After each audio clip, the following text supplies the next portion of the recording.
The Florida primary election is Tuesday, August 18th. In Port St. Lucie, 3 candidates are in the race for mayor, which is decided through a nonpartisan process, meaning the candidates do not declare their party affiliation.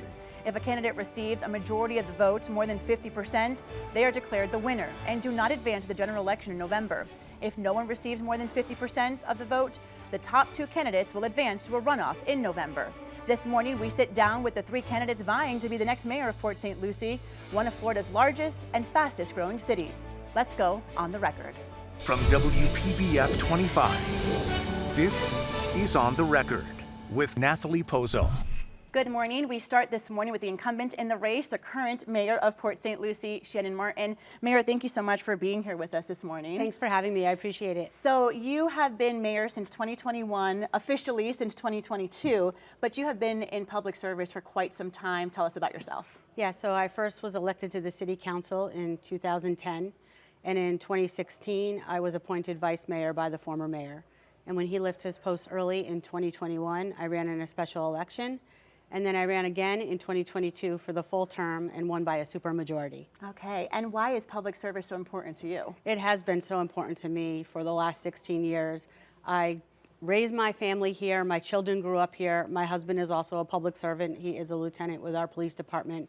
And making sure that I'm getting things done for our community, listening to our residents, and implementing projects and things that are so important to our residents, especially when it comes to public safety and infrastructure and addressing traffic congestion, is really so important. And I love doing it, and I love serving our residents. Well, we spoke to some of the residents in Port St. Lucie. You just mentioned one of the things that is extremely important to so many of the people that we spoke to. I'm talking about traffic.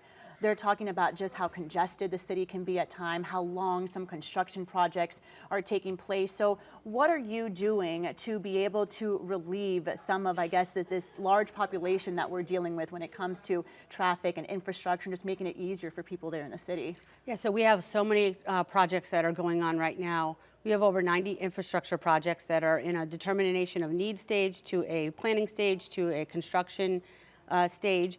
We have projects going on right now, construction projects in the city, Floresta Drive, Phase 3, Port St. Lucie Boulevard South, and we have many more in the hopper as well to make sure that we are addressing traffic congestion, infrastructure issues to meet the needs of our growing community. You were saying that during COVID, just the population just exploded there in Port St. Lucie, nothing that really was imaginable at the time. Is that quite a challenge to be able to bring things up to speed for the amount of people that are living in Port St. Lucie? It absolutely is, because what people don't understand is that all of these design projects that have to get designed and implemented and then go to construction phase, they take a long time.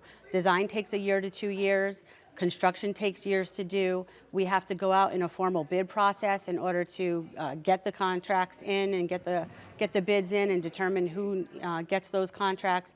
And we have to follow all the laws and the procedures that are put upon us in order to get all these processes going. So it's not something that happens overnight. They do take time. And it also depends on who's in control of the projects, because if DOT is in control of the projects or we're in control of the project, that makes a difference as well. Yeah. I want to talk to you about affordability as well. It's another thing that people were talking about. It's been such a fast growing city, like we said.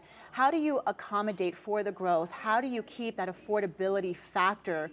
You know, when you look at Miami-Dade, Broward, Palm Beach County, the prices are just so high right now. Port St. Lucie is considered an affordable market. Yeah. So as we all know, that we can't control the real estate market. We don't control a lot of things that happen in the economy with the inflation. But what we do control in Port St. Lucie is our millage rate. And the city of Port St. Lucie, we have lowered our millage rate every year for the last 10 years. We went from 6.6289 to 4.975 to make sure that we are lowering it as much as we possibly can while still meeting the needs of our community and providing those valuable services. That's the way that we can help our residents with affordability in the city. We've pledged that to our residents. We've done so.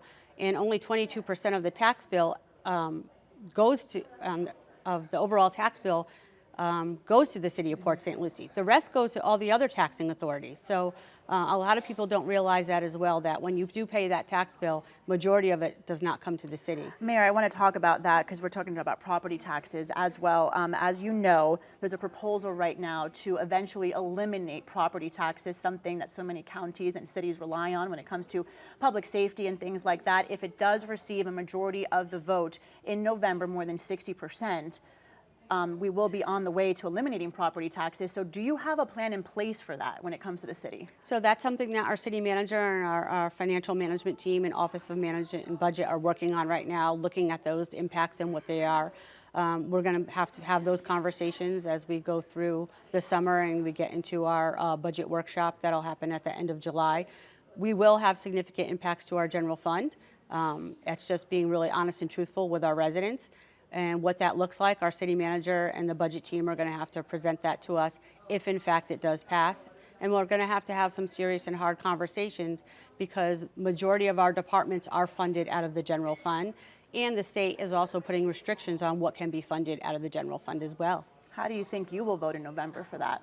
I haven't decided yet, to be honest with you. It's a very hard decision to make because I know the services that our cities provide. A lot of people think that, and as what's been presented, that you know, the government wants to own homes, and we don't want to own homes. We want to keep providing these valuable services that are ongoing and in perpetuity. We have to provide public safety. We have to provide fire protection. We have to make sure that we're keeping up our roads and filling those potholes. And that happens by our employees working every single day and making sure that all these things and these services and the complaints that are put into the city are addressed. And parks is another example. We have almost 50 parks in the city, and we have to make sure those are operated and maintained so that all the kids can come out and play ball, and the adults can as well and utilize our parks and enjoy our playgrounds. And so they have to be operated and maintained. So it's definitely going to be a challenge, but as with anything, we'll work through it. All right, Mayor, thank you so much for being here with us this morning. Coming up here on the record, we're going to sit down with the other candidates in the race for mayor of Port St. Lucie. You're watching On the Record on WPBF 25.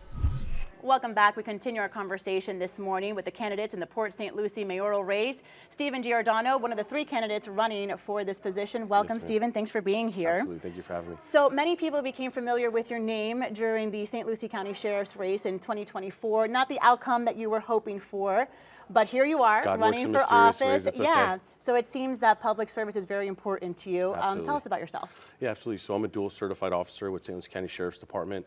After that, I went on to working at the nuclear power plant, the highest level of security. I've been in the community since 1989. I'm very passionate about the community, and I want to restore accountability and transparency back into local government that works for the people. What are some of the priorities in your campaign? Definitely to fix the traffic, big issues going on there. I want to say, that the trash is an issue. The residents wanted a check. We should have got them a check. And I think definitely that the construction is an issue right now too with the building, and we need to slow down the growth to fix what the issues that we have now. Why do you think that the residents should have gotten a check? Can you just expand on that a little bit more for people who aren't familiar? Absolutely. So I believe the residents wanted the money. That's what we went to City Hall to talk about, and they got it as a credit. And you know, the mayor's been in since 2010. That's 16 years. I believe the community is ready for a change of leadership in our community because we're down 13% as of the citizens survey in Port St. Lucie. And when we're talking about trash, we're talking about the pickup, Yes. and everything all the issues that have been happening over the last few years or so. Residents are now hoping for two days a week. There is a lot of people that want one, and I understand, and we're going to let the residents vote on it. We have to have a local government that works for the people, and that's what I want. I want to give the people what they want and what they deserve. They're the taxpayers. Steven Giordano works for them. All right, Steven, you also brought up traffic. We spoke to some Port St. Lucie residents, and that is a big, big priority for them. We've just seen Port St. Lucie explode over the last few years. So how do you fix the traffic? How do you deal with those construction projects to accommodate the growing city. Absolutely. So we definitely need to stop building roundabouts. Those are real issues that we have going on right now. Underneath my leadership, we will stop all roundabouts. We need to work hand in hand with law enforcement, make sure that whatever they're doing is going to be working for the people to stop the the traffic issues. I mean, right now we have construction projects going on. We're over budget. 3 projects right now, $28 million currently. We need to deep dive and trim the fat and fix what we can do to stop all this. Yeah, a lot ridiculous. of people we're talking to about just how long these construction projects take too. It's ridiculous. We've had projects going on for 5 to 10 years, and it's totally unacceptable. And I have a construction background, and that's going to stop when Steven Giordano wins this mayor race. And Steven, I mean this with all due respect. A lot of people say things when they're running for office. Absolutely. They make a lot of promises, but then they get into the job, and for whatever reason it may be, these things don't happen. So why would it be different with you? Because I have a proven background of construction. I've been flipping property since 2012. I know construction. I know how to get things done. I'm very proactive, and I think that's what the people want, is they want somebody who knows how to get stuff done. We haven't had a track record of that for the past 16 years that the mayor's been in, and I feel the community ready for a change. Yeah, one could argue too that Port St. Lucie saw such a growth, over the past few years, and no one was really imagining something like that happening. I wanted to talk about just housing and affordability. When you look at some of the counties south of Port St. Lucie, just affordability is gone. It just doesn't exist anymore. Yeah. How is Port St. Lucie different? How do you keep that affordability? Well, we have to make what works for the people. I mean, at the end of the day, I think the community needs to feel a sense of relief. I know we have tax reform coming up. I 100% support getting rid of the taxes, and that means we're going to have to trim wasteful spending at City Hall, and that's good. That's a good thing. Again, because we're over budget on a lot of projects, and that shouldn't be. We need to have a local government that's here for the people. I wanted to talk to you about property taxes. So if it does pass in November on that ballot, gets more than 60%, and the process begins to start eliminating property taxes for people here in Florida, what does that plan look like as the leader of a city who depends on that money for public safety and other things? Absolutely. So we're going to trim fat where it needs. We don't need to have wasteful spending in projects. We're going to deep dive into the budget and find out exactly what we can do to save the taxpayers money, because every dollar counts, and I want to make sure that the taxpayers are getting the most services for the best amount of dollar that we're spending. So you believe that the services can continue and even improve in Port St. Lucie, Absolutely. even if that property tax goes away? Underneath the right leadership. I can't stress that enough. You'll find a way to work it in the budget with what's already there. And we got to support all the local businesses, and there's a lot of local businesses that want to help out, that want to support, that want to get actively involved, but we have to have the right leadership, and right now we don't have that, So unfortunately. you support, then you will be voting in November to eliminate the property taxes. Absolutely, 100%. Okay.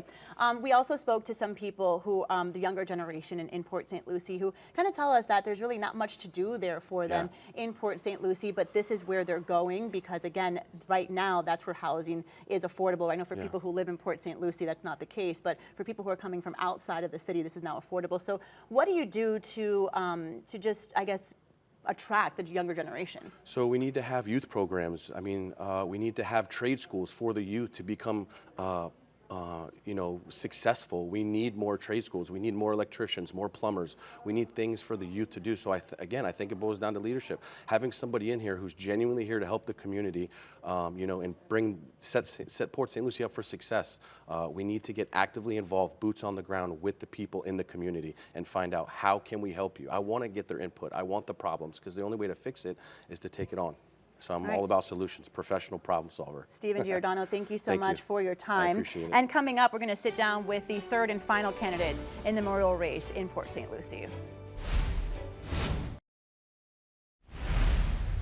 Welcome back. Eric Strazzeri is now here with us this morning, rounding out the candidates in the St. Lucie mayoral race. Eric, welcome. Thank you for being here this morning. Thanks for having me. So you're a newcomer to the political world. Excuse me. You're a combat veteran. Tell us a little bit more about yourself.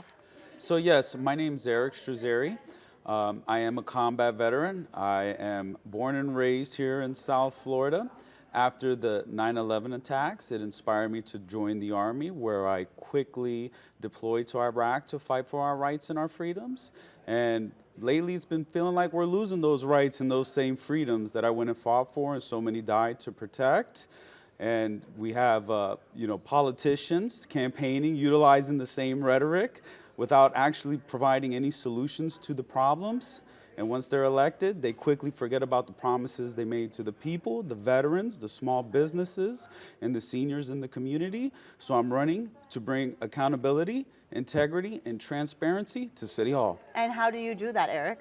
So one of my big things is the transparency piece, and that is creating town halls. And I want to open the flow of information from town hall and the residents. So those are things that I'm looking at, is creating town halls, whether that's monthly or quarterly. And as well, I'm looking at a feedback button on the city site. So I'm exploring many options, but I have to, I'm going to ensure that there is an open line of communication between the residents and the leadership. Yeah, you really want to hear from the residents. Absolutely. I'm just here to be the people's voice. Okay, so we spoke to some people in Port St. Lucie, and traffic was the one we kept hearing a lot. That's very important, a priority for residents there in Port St. Lucie. So how do you handle that?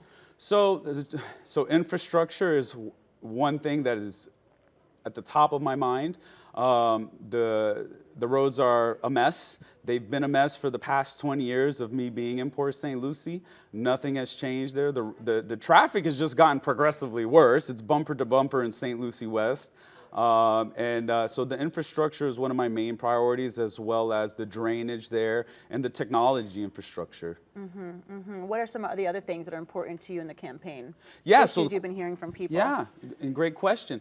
The quality of life. Quality of life for the residents. I feel like there's really no quality of life there for the residents. It's been 20 years and there's still nothing to do. Everybody takes their, spends their money in West Palm Beach, and there's nothing wrong with West Palm Beach, but I'm trying to bring those entertainment venues to Port St. Lucie, musicians, comedians, restaurants, just more entertainment for the people. The quality of life there is suffering, and those are some of the big things that I'm trying to bring, and more jobs as well. So, and I think bringing these restaurants and attracting larger businesses to come there will provide more jobs and more happiness for the residents. Some people that we spoke to, they want to know, about high-paying jobs, about bringing that to the city, making people want to stay there, work there, and then build their life there. Absolutely. So that's, again, that's my big plan, is, attracting these larger technology companies. I have over 20 years of cybersecurity experience. My perspective is I really would like to see Port St. Lucie become a hub for technology. We're centrally located in Florida. We're an hour and a half from Fort Lauderdale, about 2 hours from Tampa, about 2 hours from Orlando. So we are in positioned in a really good spot to really attract these bigger businesses that I think we really need in Port St. Lucie, because all the professionals come to West Palm Beach. And again, there's nothing wrong with West Palm Beach, but I would love to keep the money in Port St. Lucie. And how do you do something like that when we see, Port St. Lucie just booming with a lot of residents, with traffic issues, and now we're going to bring more people, more development into the city. So how do you kind of balance all of that? Sure, right. So it's all about, smart investments. My main priority, again, is fixing the roads. So that is what I'm focused on. And, that's one of my biggest things. But obviously, we need to bring those jobs there. So it's all about balancing it, right? And not rushing and building things like a soccer stadium, prior to having the infrastructure in place to, be able to handle that. So, these are some of the things that are on my mind, is really ensuring that these roads get straightened out as soon as possible, not waiting 50 years. Eric, I want to talk to you also about property taxes. We've been talking to all the candidates about it this morning. What does a plan for you look like if voters do approve this measure on the November ballot to say we're going to start working to get rid of property taxes? What does that mean for the city? So what it means for the city is, obviously, it's going to be less money for the city. I believe we have 2 line items on the property tax bill. So if it does pass in its current state, which, I'm not very supportive of, because there is real no solutions to those problems. It's just a great idea. And, for me, I can't operate on great ideas. I need the facts. And the facts are, there is really no plan currently as it's being proposed. Obviously, if there was some solutions to the problems, saying like, hey, we plan to, follow suit with half of America and legalize marijuana for, an influx of cash and assist these cities for that, then I'd be on board. The biggest issue is if we vote to amend that or remove property taxes, then the fees are going to go up. You know, the sales tax is going to go up. Everything's going to go up day to day. How will you vote in November? Me personally, the way it's currently written, I'm against it, so I will be voting no. However, if they propose solutions that make sense, because it's all about common sense, and just like City Hall, it's all about common sense decisions. And currently, the way it is, I'm against it because we're going to pay more every single day, and that's really going to hit the low and middle class Yeah, families. it kind of goes against what you're running Absolutely, for here. because All right. my perspective is I'm running to bring down the property taxes, to be fiscally responsible, to look at what we're spending money on, as well as working with the county, with the school board, because they have 4 line items, and even look at how we can help them and work together to reduce, because look, we're the highest millage rate in the state of Florida, and I'm here to bring that down. That's another priority of All right, mine. Eric, I'm getting the wrap from my producer, Sure. so my apologies, but thank you so much for coming here this morning. Thank We'll you. be right back after this. Thank you for making us a part of your morning. We'll see you back here next Sunday.